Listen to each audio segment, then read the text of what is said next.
BA, Bu. Oh iya. BR atau BA? BR tuh bro nggak sih? BR atau BA? Barium. BA bu. Oh, coba tidak lagi. Barium. BE bu, BE bu, BE. BE? Iya bu, barium. BA, Bu. Barium. Untuk barium apa nama unsurnya? BA bu. BA, BA atau BR? BA. Yakin BA? Yakin bu. Kalau Na apa namanya? Natrium. Nah, bagus. Berarti Anda sudah paham ya tentang lambang unsur. Sudah bu. Nah, coba perhatikan gambar di depan. Gambar apa ini?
di halaman 2. Nah, di sini tertera capaian pembelajaran dan tujuan pembelajaran kita yang telah Ibu sampaikan tadi.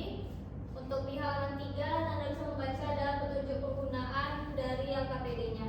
Selanjutnya buka di bagian halaman 4. Di sini Anda bisa melihat ada bagian dari stimulus. Nah, ada apa saja yang gambarnya di sini?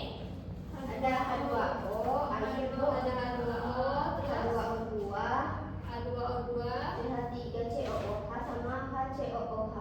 Nah, jadi setiap zat itu tersusun dari atom-atom yang bergabung dengan cara tertentu dan diwakili oleh simbol kimia khusus yang kita sebut rumus kimia. Nah, contohnya ada 4 zat yang ada di depan sini. Anda bisa baca juga di LKPD-nya. Nah, coba perhatikan rumus kimianya. Apakah ada jumlah atom-atomnya itu bisa beda nggak? Tidak bisa. Beda, Bu. Nah, kira-kira bisa nggak ya jumlah atomnya itu kita sederhanakan secara matematik? Bisa, Bu. Nah, Anda buka bagian problem statement. Nah, setelah mengamati gambar di bagian stimulus tadi, diskusikan dengan kelompok untuk menjawab pertanyaan berikut. Ada beberapa pertanyaan yang sudah Ibu sediakan di situ. Yang salah satunya soal pertama yaitu perhatikan rumus air dan hidrogen peroksida serta asam asetat dan asam format. Apakah ada perbedaan? Jelaskan. Nah, untuk diskusi mungkin Ibu berikan waktu sekitar 5 sampai 10 menit. Mungkin boleh dimulai dari sekarang. Baik, Bu.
problem statement? Sudah, Bu. Sudah selesai sampai soal nomor 4? Sudah, Bu. Sudah. Nah, baik. Buka halaman selanjutnya, kita masuk ke bagian data collection. Sudah dibuka? Sudah, Bu. Nah, di sini ada dua tabel. Nah, di bagian data collection yang tabel A, nah di sini kan sudah tersedia nih, ada nama zatnya, sudah Ibu bikinin, ada air, asam asetat, glukosa, hidrogen peroksida, sampai karbon dioksida. Nah, kalau misalnya kalian tidak tahu bagaimana apanya, bisa dibuka di lampiran LKPD-nya, sudah Ibu sediakan untuk sebagai referensi, atau mungkin bisa membuka buku teks Anda masing-masing. Jangan ada yang menggunakan HP ya. Setelah selesai di bagian tabel A, selanjutnya langsung kerjakan di bagian tabel B. Rumus molekul yang sudah Anda dapatkan tadi disalin ke tabel B, lalu dilanjutkan dengan menentukan perbandingan jumlah atom dan rumus empiris dari zat tersebut. Nah, untuk ini bisa bahan panduan ataupun baca buku teks Anda masing-masing untuk membantu menjawab di data collection ini. Baik, Bu. Boleh dikerjakan dari sekarang ya. Baik, Bu.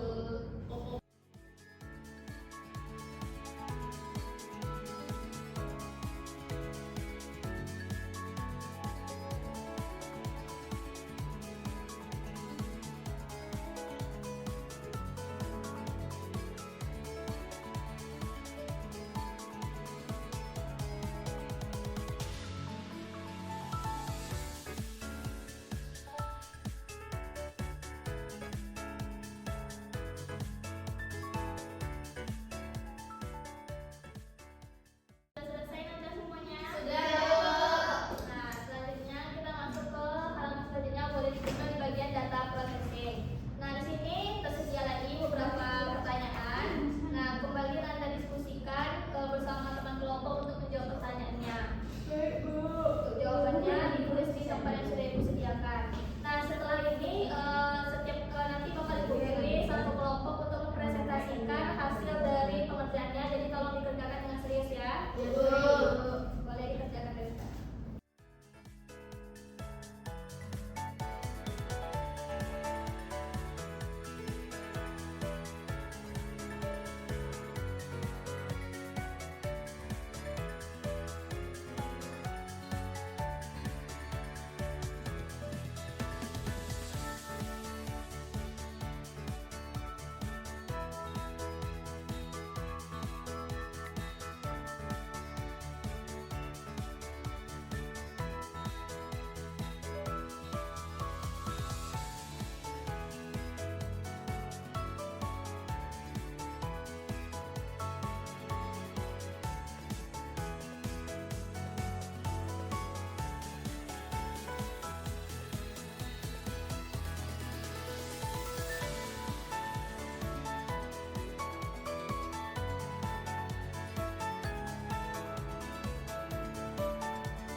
Bagaimana Nanda semuanya sudah selesai? Sudah, Bu. Nah, seperti yang sudah Ibu bilang tadi, selanjutnya kita masuk ke bagian verification. Nah, untuk satu kelompok ada nggak yang mau mengajukan diri untuk mempresentasikan hasil kerjanya di depan?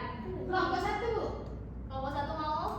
Kemarin udah kelompok 2, Bu. Ada Bu. dia kelompok satu Boleh, lagi. Bu. Boleh. Parah kamu.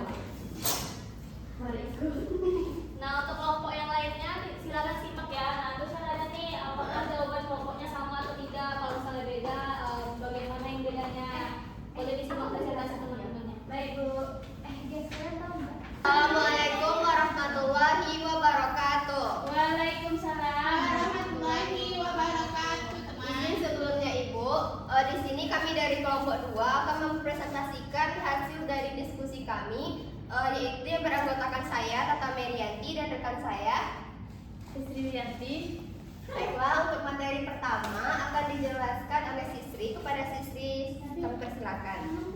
Nah, untuk yang pertama itu rumus air dan hidrogen, peroksida serta asam asetat dan asam format, apakah ada perbedaan? Kemudian jelaskan. Ya, ada perbedaan karena air atau H2O itu dan hidrogen peroksida atau H2O2 memiliki asam penyusun yang sama yaitu HO, tapi jumlah atomnya yang berbeda. Begitu juga dengan asam asetat dan asam format. Selain itu, asam asetat dan asam format memiliki jumlah atom yang masih dapat disederhanakan. Soal yang kedua, bagaimana aturan penulisan rumus suatu zat dari data komposisi atomnya, yaitu rumus kimia ditulis dengan lambang unsur atau huruf kapital, diikuti dengan angka kecil di kanan bawah yang menyatakan jumlah atom tersebut. Untuk senyawa organik, urutan penulisannya umumnya mendahulukan atom C lalu H, kemudian atom lain seperti O. Nah, untuk nomor 3, apa maksud angka kecil pada rumus kimia tersebut? Angka kecil tersebut menyatakan jumlah atom dari unsur yang berada di langsung depan angka tersebut dalam satu molekul zat. Jika tidak ada angka, berarti jumlah atomnya adalah 1. Nah, untuk soal pertanyaan nomor 4, bagaimana cara menyederhanakan perbandingan jumlah atom dari suatu rumus kimia agar dapat dituliskan menjadi bentuk rumus yang lebih ringkas? Apakah semua rumus zat bisa disederhanakan? Nah, rumus kimia dapat dituliskan dengan cara membagi semua indeks atom dengan faktor persekutuan terbesar atau FPB agar menjadi rumus yang lebih sederhana. Tidak semua zat dapat disederhanakan. Contohnya adalah H2O tidak bisa disederhanakan karena rasio atomnya yaitu 2:1 yang sudah merupakan bilangan bulatan kecil. Sekian penjelasan saya kembalikan kepada moderator. Baiklah, itulah hasil dari diskusi kami. Selanjutnya kami akan membuka sesi tanya jawab. Apakah dari teman-teman ada yang ingin bertanya? Baik, silakan kepada Silva. Pertanyaannya adalah, glukosa dan asam asetat kan memiliki rumus empiris yang sama, yaitu CH2O.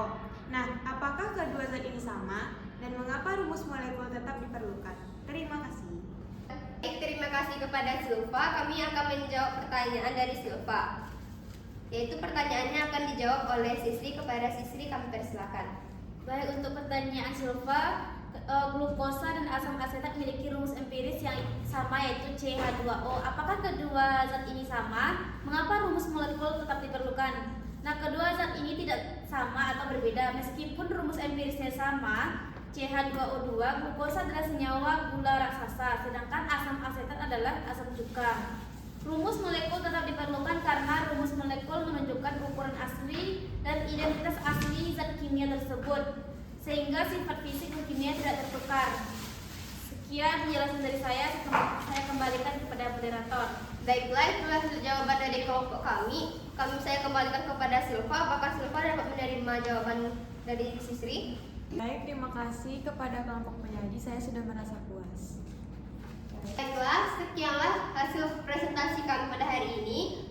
Baiklah, saya tutup dengan Assalamualaikum warahmatullahi wabarakatuh. Waalaikumsalam warahmatullahi wabarakatuh. Beri aplaus dulu untuk kelompok yang telah hadir.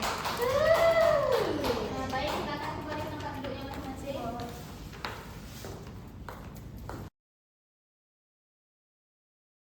Nah, bagaimana Anda semua dengan hasil presentasi dari temannya? Apakah ada yang beda jawabannya? Tidak, Bu. Nah, berarti sudah paham semua ya untuk materi kita hari ini. Nah, dikarenakan sudah paham, siapa yang bisa menyimpulkan untuk apa materi kita pada hari ini? Kami, Bu. Baik, silakan Puspa. Nah, kesimpulan diskusi kita pada hari ini adalah yang pertama, rumus molekul itu adalah rumus kimia yang menyatakan jenis dan jumlah atom yang sebenarnya atau nyata menyusun satu molekul senyawa. Nah, rumus molekul sendiri itu digunakan untuk menggambarkan identitas asli, sifat, serta komposisi kuantitatif real dari suatu partikel materi. Rumus empiris itu merupakan rumus kimia yang menyatakan perbandingan paling sederhana dari atom-atom penyusun suatu senyawa. Dan rumus empiris ini diperoleh dari hasil penyederhanaan angka indeks rumus molekul melalui pembagian dengan bilangan bulat terbesar hingga mencapai rasio terkecil. Baik, itu mungkin kesimpulan dari saya. Terima kasih, Bu. Baik, terima kasih Silva. Nah, benar sekali ya apa yang dibilang oleh Silva itu. Jadi intinya rumus molekul dan rumus empiris itu tuh sangat erat kaitannya dengan rumus kimia. Rumus empiris itu intinya adalah penyederhanaan jumlah atom dari rumus molekul itu sendiri. Misalnya kayak C4H2. Nah, itu kan bisa disederhanakan dengan dibagi dua tuh. Jadi C-nya kalau dibagi dua berarti C4 jadi C2, H2-nya jadi H1, berarti C2H untuk rumus empirisnya. Nah, apakah ada pertanyaan terkait materi kita pada hari ini, Nanda? Tidak, Bu. Nah, dikarenakan tidak ada pertanyaan, berarti Ibu yang bertanya ya. Nah, selanjutnya untuk pertanyaan Ibu langsung saja di post test kita pada untuk materi hari ini. Baik, Untuk baik. post test sama seperti di tes tadi, kita menggunakan quizzes.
Cihuy datang lagi. Apa ini?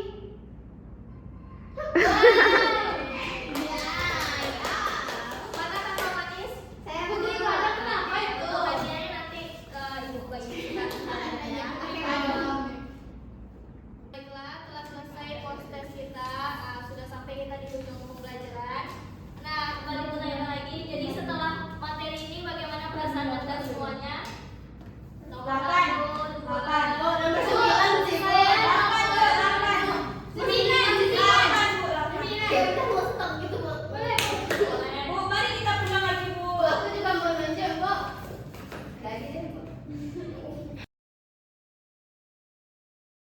Nah, Ibu harap dengan materi rumus kimia ini dapat bermanfaat bagi kehidupan kita dan juga Anda bisa paham materi ini ya, karena ini bakal keluar di UTS ataupun UAS kita besok.